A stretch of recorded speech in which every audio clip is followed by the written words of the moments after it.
This is the Stereosis.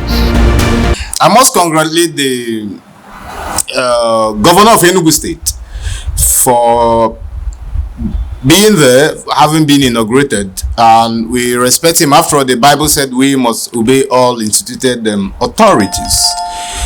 Well, we congratulate Barrister Peter Mbah for being the governor of Enugu State. Anyways, he was sworn in, and then he was very proactive about what the actions of government should be. First of all, we say thank you for having the interest of Enugu people, Enuguans, at mind, and we hope that you keep up in such light. But notwithstanding, we must tell you something, because oyendu abrokwanu okachamaro kama no oye akachakwoye no oye meife. We believe that you will take Enugu to a greater height, unlike what your predecessor had done. He actually tumbled Enugu into a ghost land, a land of refuse, where dirty became the order of the day, and a lot of other things. You know, compensation of political elites, even though that are redundant towards public interest, or those who cares less about what the people actually want. Thank you for the appointment of Chidebere Onya as your SSG. Anyways, he's a man of high repute, and we believe that following his wealth of experience, he will take Enugu State to a very great height. But I must tell you something. You started up on a very good note, and then you started up badly too. I will tell you why. From Monday, June 5, 2023, there will be no observance of any sit at home in all the nooks and crannies of Enugu State. Government will enforce with all the powers at its disposal this order. Now, you cannot, because you feel that you already have the power of government in your hands or in your grasp, you make orders about the peace of the state. The issue of IPOB or IPOB is not just related to Enugu State. It's a zonal issue. The whole of Southeast is been a nagging.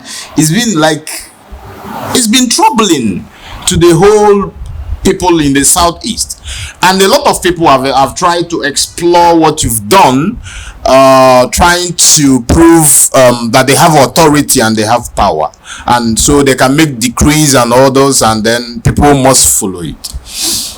Well, my own brother, let me say something, and I must say it wholeheartedly in fact, it's from my heart. You cannot solve a problem by scraping the surface of the problem.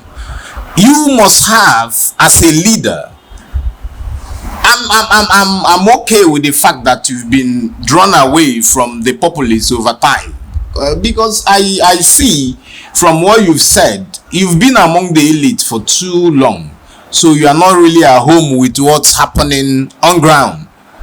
People are suffering. Yes, we understand.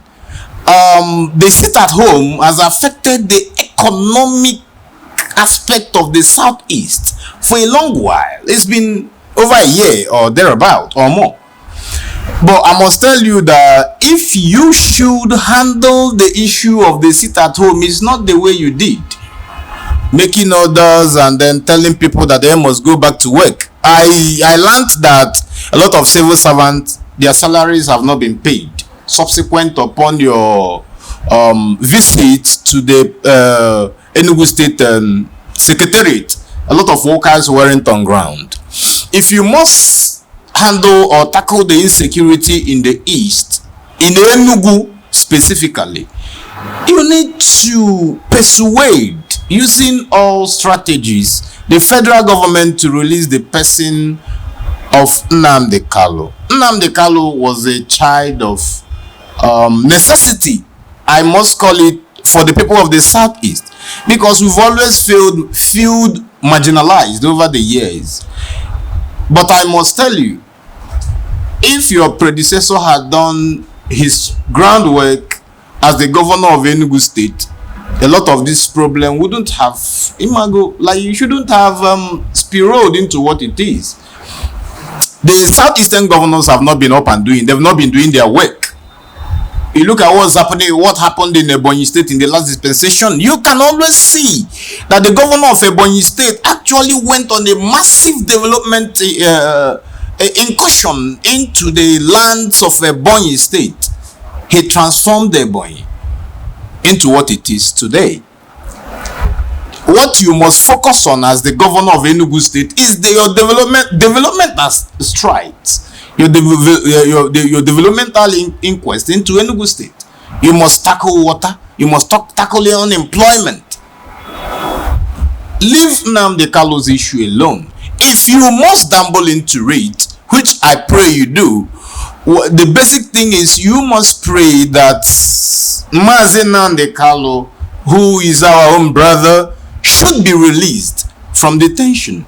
I see no reason of him being detained because he's fighting for the cause of the Igbo people. We saw you going around, though, going through the state secretariat and going into Ogbete to see or to make sure that a lot of traders and civil servants are back. That essentially is the oath we took, and that is at the top of our priorities. We must ensure the safety of our people, and we have also said that repeatedly, that they should all come out and go about their business. Okay, let it not ever be known that we're going to be listening to people who do not have stake in our economy, in our social welfare, and they sit somewhere and dictate to us the day we must come out to work. I must tell you something, my brother. It doesn't work that way. If you must be in touch, let me tell you, having been on the street, a lot of people say that you cannot use them as lab rats to test the powers and prowess of certain militia group. I don't know whether it's IPOB, I don't know whether it's the unknown gunmen or whatsoever you can call them, I don't know. But you cannot put the life of the citizenry at risk because you want to prove a point that you are out for governance. Yes, we understand you are out for governance too. But if you must do it, you should do it right. Enugu State needs road. We need urban renewal projects.